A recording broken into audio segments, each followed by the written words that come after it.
Let's compare two credit cards offering excellent cash back for everyday purchases. We have the Chase Freedom Flex and the Blue Cash Everyday Card.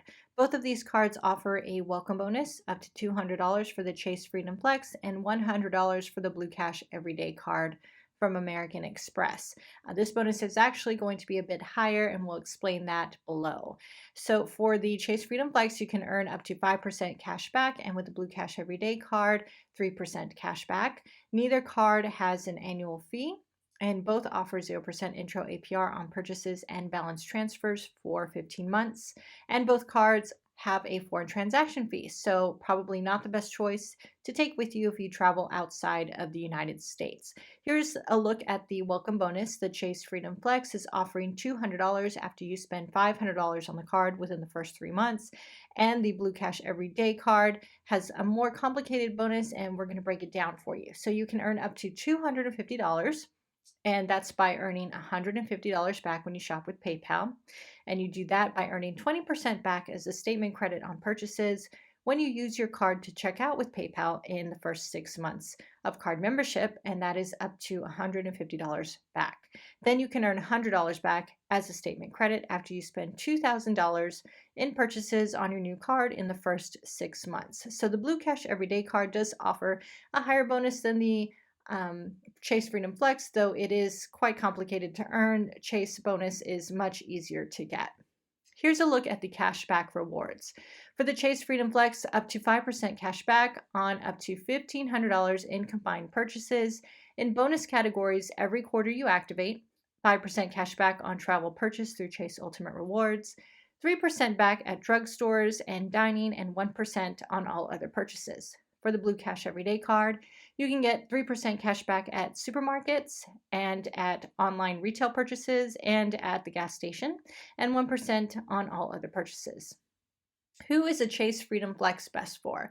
This card is great if you travel. It is a World Elite MasterCard, so you can get benefits like cell phone protection, trip cancellation, trip interruption insurance, and credit score monitoring. And if you don't mind signing up for rotating categories every quarter, you can earn 5% cash back. This card is also great if you need to make a major purchase or a balance transfer, and just make sure you want to pay that off in the 15-month 0% intro time frame.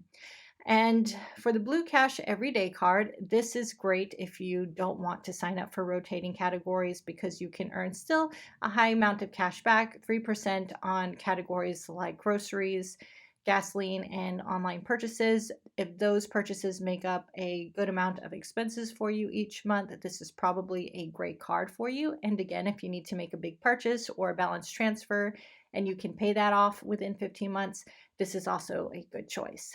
Does it make sense to get both cards? It does. Since neither card has an annual fee, you won't have to pay to sign up for the cards, and you can actually get really good cash back on all of your everyday purchases with both cards. So you can get, again, up to 5% on rotating categories and travel purchase through Chase. And you can also get 3% cash back on almost all your other everyday purchases like drugstores, dining, and the supermarket, online stores, and the gas station. So this card combo actually makes a lot of sense. And if you travel a lot, you might also want to get the Chase Sapphire Preferred card later down the line, because you can transfer your points from the Chase Freedom Flex over to your Chase Sapphire Preferred card and get 25% more value from your points when you use them to purchase travel through Chase. Let's take a look at the approval odds for both cards. For the Chase Freedom Flex, it looks like someone with a credit score as low as 611 was approved for this card with a credit limit of $500. And for the Blue Cash Everyday card from American Express, it looks like someone with a credit limit as low as 658 and 660 was approved for the card, though it doesn't say what the credit limit was. But if we scroll down, you can see that someone with a credit score of 665 and 667 was approved for this card with a credit limit of $5,000. We collected this data through several online forums where people have recorded whether or not they were approved for the card, what their credit score was, and what their credit limit was at the time. And so while your credit score might be similar, it does not mean that you will also be approved for this card. But This data does seem to show that Chase can approve people with lower credit limits, though, or credit scores, and your credit limit, though, will also be lower.